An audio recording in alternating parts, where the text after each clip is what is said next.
কিরে, ফোন করে এত জরুরি তলব দিলি যে? কি বলবি বল। কাল অফিসের কাছে শিলিগুড়ি যেতে হবে 2 দিনের জন্য। চাইলে আমার সাথে তুইও যেতে পারিস। তোর লাভারের বাড়িও তো শিলিগুড়ি। চল, এই সুযোগে তার সাথে দেখাও হয়ে যাবে। ভালো আইডিয়া দিয়েছিস তো। বল, কাল কখন যেতে হবে? কাল বিকেল 4টায় রেডি থাকিস। আমি অফিস শেষ করে তোকে ডেকে নেব, কেমন? আচ্ছা ঠিক আছে, তাহলে আমি এখন আসি, কাল দেখা হবে। পরের দিন নিখিল আর অরবিন্দ বের হয়ে পড়ল শিলিগুড়ির উদ্দেশ্যে। কিছুক্ষণ পর চারপাশ অন্ধকার, জঙ্গলের মধ্য দিয়ে রাস্তা।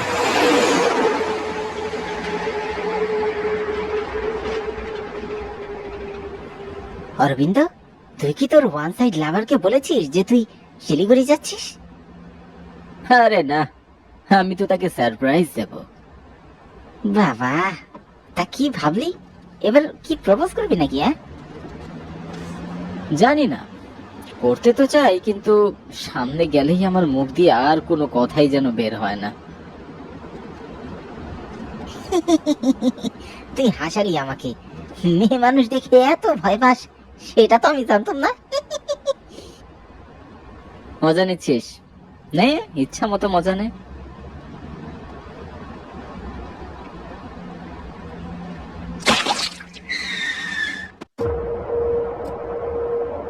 কিরে, কার সাথে অ্যাক্সিডেন্ট করলি? মনে তো হচ্ছে কোনো জন্তু জানোয়ার। চল নেমে দেখি। এত অন্ধকারের মধ্যে বাইরে যাওয়ার কি প্রয়োজন? যা হয় হবে। তার মধ্যে দেখছিস না চারপাশটা কি ঘন জঙ্গল। আচ্ছা, তুই এত ভীত কেন বলতো? আরে জঙ্গলি পশু হলে রাস্তা থেকে সাইডে সরিয়ে রাখতে হবে না? তাহলে তো অন্ধকারের মধ্যে অন্য কেউ অ্যাক্সিডেন্ট করতে পারে। এরপর দুজনে গাড়ি থেকে নেমে সামনে তাকিয়ে দেখলো গাড়ির সামনে কিছুই নেই। দেখেছিস, এখানে কিছুই নেই। খামোখা তুই বেশি চিন্তা করিস। মনে হয় তেমন ব্যথা পায়নি, তাই জঙ্গলের মধ্যে চলে গিয়েছে। না, এটা তো সম্ভব নয়, কারণ আমি নিজে দেখেছি অনেক জোরে ধাক্কা লেগেছিল, কিন্তু এখানে অ্যাক্সিডেন্টের কোনো চিহ্ন মাত্র নেই। আচ্ছা চল তো নিখিল, অ্যাক্সিডেন্ট হয়নি যখন তখন তো আরো ভালো কথা। এখন অনেক রাত হয়েছে, তাড়াতাড়ি শিলিগুড়ি পৌঁছাতে হবে, না হলে পরে আবার কোনো হোটেল খোলা পাবো না, তখন আবার বিপদে পড়ে যাব। হ্যাঁ, তুই ঠিকই বলেছিস। আমি খামোকা একটু বেশি মনে হয় ভাবছি। চল চল চল। এরপর দুজনে গাড়িতে ওঠে। গাড়ি স্টার্ট দিতে গেলে গাড়ি কোনোভাবে স্টার্ট হচ্ছিল না। গাড়িটির আবার কি হলো? স্টার্ট নিচ্ছে না কেন? কি আর হবে, তুই মনে হয় কৃপণতা করে গাড়িতে পেট্রোলই ভরিসনি, তাই না? এটা মজা করার সময় নয় অরবিন্দ।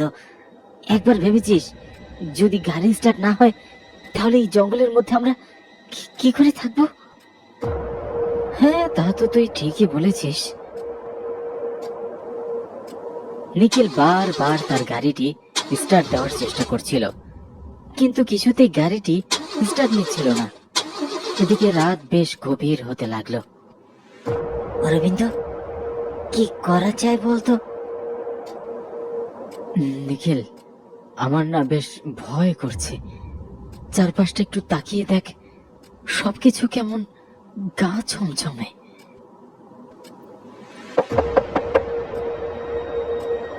ও মা গো, বাঁচাও! আর ভয় পাস না, মানুষ এসেছে। না না বন্ধু, জানালা খুলিস না। এত রাতে এই ঘন জঙ্গলের মধ্যে কি কোনো মানুষ আসতে পারে নাকি? তুই একটু চুপ করবি? মনে হয় লোকটির আশেপাশেই বাড়ি, আর আমাদেরকে দেখে মনে হয় আমাদেরকে সাহায্য করতে এসেছে। নিখিল গাড়ি থেকে নেমে লোকটিকে জিজ্ঞাসা করলো, জি বলো, কি চাই? জি বাবু, আমার নাম হরি। এই একটু সামনেই আমার একটি হোটেল আছে।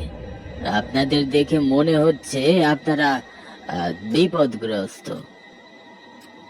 হ্যাঁ, আসলে হঠাৎ করে আমাদের গাড়িটি নষ্ট হয়ে গিয়েছে, আপনি কি আমাদের কোনোভাবে সাহায্য করতে পারবেন? হ্যাঁ, আমার হোটেলের পাশেই একটা গ্যারেজ আছে, কিন্তু এত রাতে গ্যারেজটা মনে হয় বন্ধ। সকলেই বাড়ি ফিরে গিয়েছে হয়তো।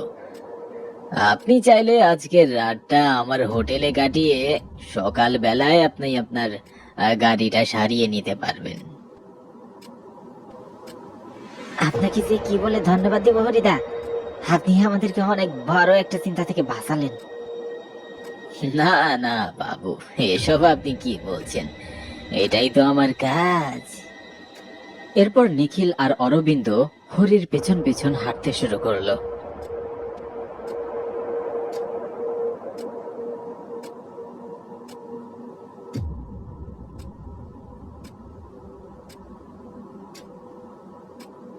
এই নিখিল, এই হোটেল তো রাস্তার পাশেই, তাহলে যাবার সময় আমাদের চোখে পড়লো না কেন? আমিও সেটাই ভাবতেছি, মনে হয় খেয়াল করিনি। আর রাতের বেলা কি করে খেয়াল করব বল? আচ্ছা আচ্ছা, যাই হোক, রাতটা কাটানোর মতো তো একটা জায়গা পেলুম, এটাই অনেক। তারা দুজন হোটেলের ভিতরে এসে বসতেই কেমন যেন মাংস পচা একটা গন্ধ তাদের নাকে ভেসে এলো। এই বন্ধু, কি বিচ্ছিরি একটা গন্ধ, তাই না? মনে হচ্ছে কোনো কুকুর শিয়াল মরে গিয়েছে। হ্যাঁ রে, ঠিকই বলেছিস তুই। এই নিন রুমের চাবি, বাম পাশের ঘরটা। সাবধানে থাকবেন, কোনো সমস্যা হলে আপনি আমাকে ডাকবেন। সারা রাত আমার হোটেলটি খোলা থাকে। হ্যাঁ ঠিক আছে, আপনাকে ধন্যবাদ হরিদা। দুজনে রুমের দরজাটি খুলে ভেতরে প্রবেশ করলো। রে নিখিল, দেখ না, রুমটি তো বেশ পুরনো, জানালা দরজা সবই তো ভাঙ্গা। জানালা দিয়ে আবার কোনো ভূত আসবে না তো? এই তুই চুপ কর তো, থাকার মতো একটি আশ্রয় পেয়েছি, এটাই বেশি। এখন যা ঘুমা, আর আমাকেও ঘুমাতে দে। তারা শুয়ে পড়ল। বেশ কিছুক্ষণ পরে হঠাৎ করে কেমন যেন একটা শব্দ বাহির থেকে আসতে লাগলো। এদিকে নিখিলের ঘুম ভেঙে যায়। কেমন শব্দ বাহির থেকে আসতেছে? নিখিল বিছানা থেকে উঠে বাইরে গিয়ে দেখলো বাইরের মাটি রক্তাক্ত হয়ে আছে। নিখিল এই দৃশ্যটি দেখে চিৎকার করে দৌড়ে রুমের ভিতর চলে এলো।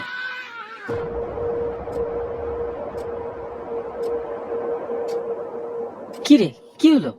তুই এমন হাঁপাচ্ছিস কেন? অরবিন্দ, বাবা বাইরে, রুমের বাইরে অনেক রক্ত পড়ে আছে। কি বলছিস কি তুই এসব? বাহিরে রক্ত কোথা থেকে আসবে? আচ্ছা আচ্ছা, চল গিয়ে দেখি। দুজনে ধীরে ধীরে বাহিরে গিয়ে দেখলো বাহিরে তো কিছুই নেই। কিরে বন্ধু, এখানে তো কিছুই নেই, তুইও না, চল ঘুমিয়ে পড়ি। তারা দুজন যখন বিছানায় যেতে লাগলো তখনই নিখিল ঘরের ভেতরে থাকা ড্রেসিং টেবিলের সামনের আয়নাটাতে কারো যেন ছায়া মূর্তি দেখতে পেল। নিখিল এটি দেখে দাঁড়িয়ে গেল, কিন্তু পরক্ষণেই ছায়া মূর্তিটি উধাও হয়ে গেল। নিখিল বিষয়টি মনের ভুল ভেবে গুরুত্ব দিল না। তারা আবার ঘুমিয়ে পড়ল। একটু পর বৃষ্টি নেমে এলো।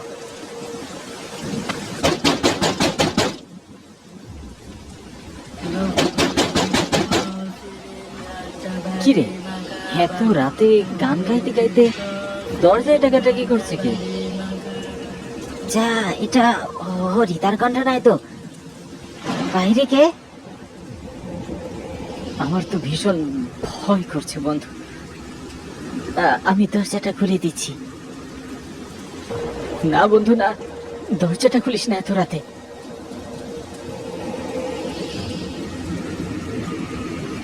আরে দরজাটা ভেঙে যাবে, মনে হয় হরিদাই ডাকাডাকি করছে। নিখিল দরজাটি খুলতেই দেখতে পেল আশেপাশে তো কেউই নেই। নিখিল আবারও দরজাটি বন্ধ করে রুমের ভিতরে চলে এলো। নিখিল রুমে এসে লক্ষ্য করে দেখল অরবিন্দ চেয়ারে বসে আছে। তার চোখ খুব লাল হয়ে আছে। কি রে অরবিন্দ, তুই এমন করছিস কেন? চারিদিকে অন্ধকার নেমে এলো। একটু পর নিখিল লক্ষ্য করলো অরবিন্দ বিছানায় শুয়ে আছে।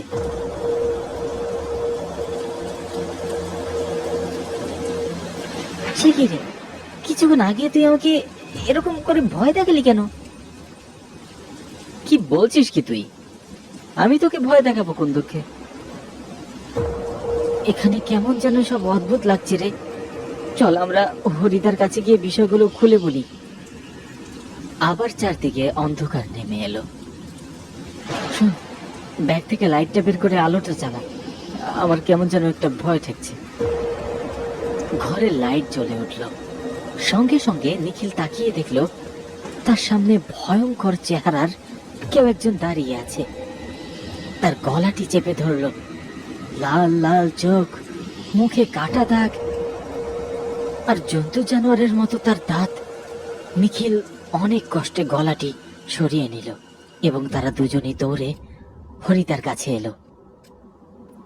হরিদা, আমাদের সঙ্গে এসব কি হচ্ছে?